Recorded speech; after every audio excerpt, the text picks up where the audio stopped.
For more on this, we're on the line to National Employers Association of South Africa's Chief Executive, Gerhard Papenfus. A very good evening to you, and thank you so much for speaking to us. What is your organization's view, NYASA's view, of the proposed minimum wage? Hello, Tatizo. Hi. I've expressed myself in the past against a minimum wage. It's more on a ideological basis, and I was much against it when there was talks of a minimum wage of 6,000 rand and then 4.5, and now it's 3.5. That's a proposal. I think it's within this context, I think it's reasonable. There are a lot of industries that's already paying far beyond that already. But there are other industries that's currently paying well below that. And there are industries that will, in the next 2 years, will have to adjust wages for 20, 25, up to 30%. And the question is, how will they do that? Will they, and we're talking about retail, hospitality industry, talking about private security industry. Now, so some of these industries cannot shed jobs. They cannot dismiss employees because of the higher wage. They will have to retain these employees. So they will incorporate or pass on the higher wage into the price of commodities. Others, there are certain cases where people will not pay that. And I talk about more of the informal sector. I'm talking about wages in rural areas, small businesses, startups. Well, it's a lot of money. Now, I understand government couldn't, they've given us a wage here which is not too low that it's not so low that it doesn't mean anything, and it's not too high. But the fact is there is a danger.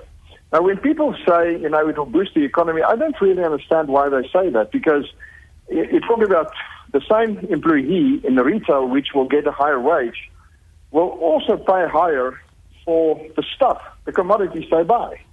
But the argument comes from, Mr. Papenfus, the argument comes from the fact that you do need consumers to boost the economy, and if people don't have the buying power, there's no way that they'll be able to buy commodities and ensure that the economy itself is boosted. So there's, as you say, the ideological differences between a living wage and a minimum wage. And I'd imagine it's important as a country with such a huge gap in terms of inequality that at least we have a living minimum wage. Yeah. Well, the Vice Deputy President has said that it's not a living wage. That nobody disagrees that it's still very low.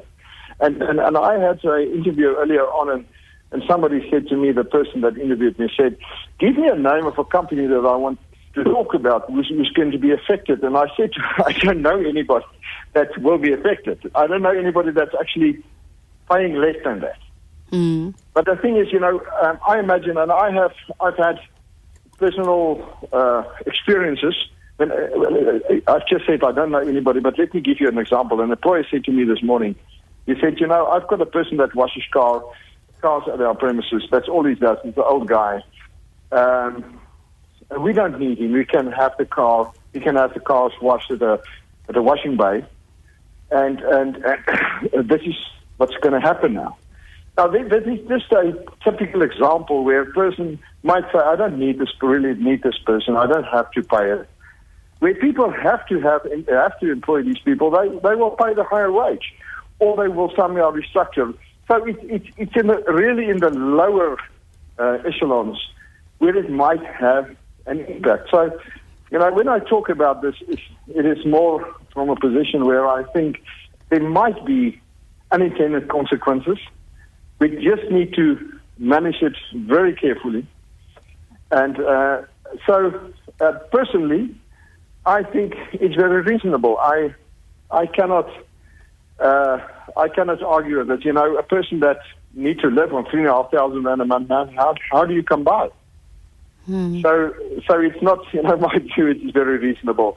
But let's see how it's going to play out. How it's going, the private security industry will adjust with 25%.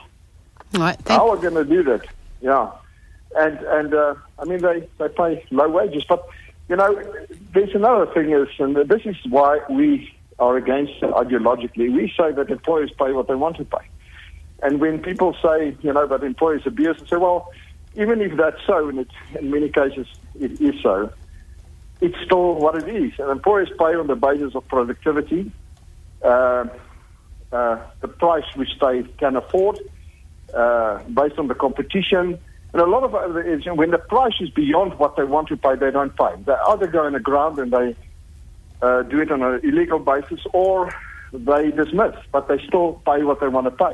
Thank you so much for sharing your thoughts with us, Gerhard Papenfus. He's the National Employers Association of South Africa's Chief Executive. So what are